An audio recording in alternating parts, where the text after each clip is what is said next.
Hello friends, मैं हूं doctor रुचि अग्रवाल। मेरे इस यूट्यूब चैनल में आप सबका स्वागत है।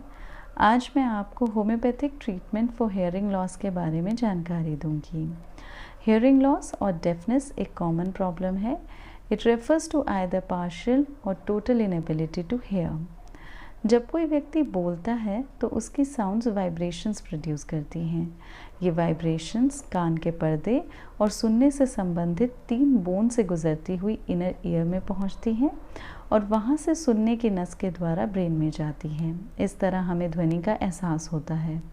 अगर इन वाइब्रेशंस में किसी तरह से अवरोध पैदा होता है तो हेयरिंग लॉस और बहरापन हो जाएगा। Majority of people opt for hearing aids और other supportive treatments for hearing loss, but homeopathy wonderful solutions provide करती है for the treatment of hearing loss in terms of homeopathic remedies.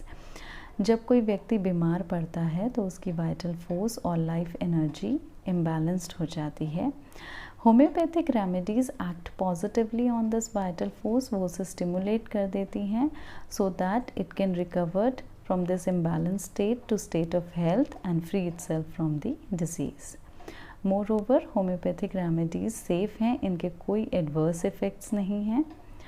In homeopathy cause एक important consideration है, क्योंकि cause को जड़ से निकाल देने से बीमारी पूरी तरीके से ठीक हो जाती है। Causes of hearing loss include damage in the inner year, aging and exposure to loud noise may cause wear and tear on the nerve cells in inner ear which transmitted signals to the brain, जिसकी वजह से brain को sound की information like understanding speech और ये sound कहाँ से आ रही है प्रोसेस करने में प्रॉब्लम्स आती हैं।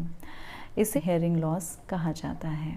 Other causes include gradual buildup of ear wax, जिसके कारण ईयर कैनाल ब्लॉक हो जाती है और साउंड वेव्स कंडक्ट नहीं होती, ईयर इन्फेक्शंस और अबनॉर्मल बोन ग्रोथ और tumours, ear drum rupture, loud noise, sudden change in pressure और poking of ear with some object के कारण ईयर ड्रम रप्चर हो जाती है।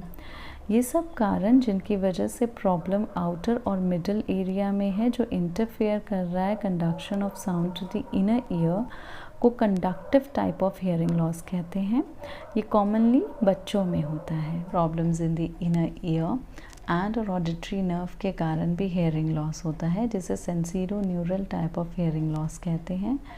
ये ऑलवेज परमानेंट होता है। इट मे बी जेनेटिक और may cause by normal ageing process, certain medications, exposure to loud noise, certain diseases और एक्सीडेंट्स।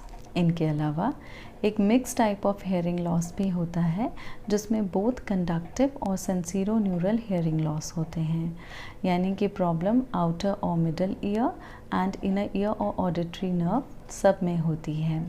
एग्जाम्पल के लिए एक पर्सन में एज रिलेटेड हेयरिंग लॉस के साथ ईयर इन्फेक्शन भी है। हेयरिंग लॉस के सामान्य लक्षण कुछ इस प्रकार से होते हैं: कानों में घंटी बजना, साएं साएं या तरह तरह की आवाज़ें आना, कान में दर्द होना, कान में भारीपन होना, व्यक्तित्व से संबंधित मानसिक परेशानियां होना, चक्कर आना।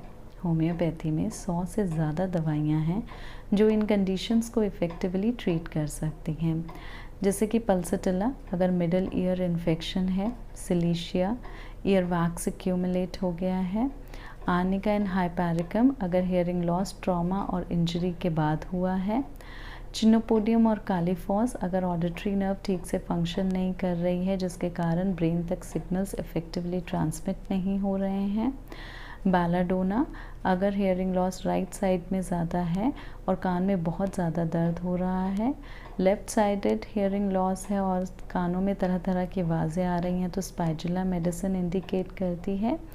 Baryta carb specially in elderly people जब hearing loss normal ageing process के कारण हो रहा है। एल्डरली पर्सन्स में होम्योपैथिक रेमेडीज़ हेयरिंग लॉस के प्रोसेस को स्लो कर देती हैं। लेकिन फ्रेंड्स, आपने इनमें से कोई भी मेडिसिन खुद नहीं लेनी है। किसी भी नियर बाय फिजिशियन को कंसल्ट करना ज़रूरी है, जो आपके whole case including your mentals, physicals, generals को एनालाइज करने के बाद एक इंडिविजुअलाइज्ड इफ़ेक्टिव ट्रीटमेंट प्रोवाइड करेगा। आप चाहें तो इससे रिलेटेड क्वेरीज़ को कमेंट बॉक्स में लिखकर पूछ सकते हैं या फिर दिए गए नंबर पर कॉल कर सकते हैं। आई होप ये वीडियो आपके लिए यूज़फुल था। प्लीज़ इसे शेयर करें, लाइक करें और न्यू वीडियोज़ के लिए मेरे चैनल को सब्सक्राइब करें। Thank you.